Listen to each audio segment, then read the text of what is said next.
რა თქმა უნდა, თუ კი ირანს ბირთვული სამხედრო პოტენციალი ექნება, ეს სერიოზულ საფრთხეს შეუქმნის მთლიანად ახლო აღმოსავლეთის სტაბილურობას. ამას მოყვება ერთგვარი შეჯიბრი. საუდის არაბეთი, ეგვიპტე თუ სხვა რეგიონული ძალები თავადაც ეცდებიან ბირთვული იარაღის მოპოვებას. შედეგად რეგიონში ბირთვული იარაღის რაოდენობა საგრძნობლად გაიზრდება. თუ ირანი ბომბს შექმნის, თეირანი გააძლიერებს მის მიერ მხარდაჭერილ ჯგუფებს ლიბანში, სირიასა და თუნდაც იემენში.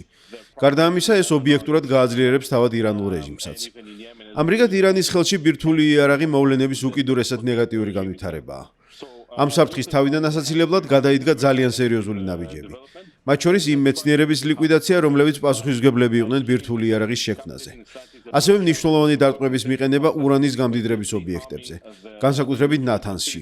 განადგურდა ბირთვული პროგრამის სხვა კრიტიკული კომპონენტები, მათ შორის ქარაჯში და განადგურდა სხვა ინფრასტრუქტურა, სადაც ცენტრიფუგები იწარმოებოდა. ისრაელს კვლავაც აქვს პრობლემა ეგრეთ წოდებული ფორდოს გამდიდრების ცენტრთან დაკავშირებით, რომელიც მთის ქვეშ მდებარეობს და მისი განადგურება რთულია.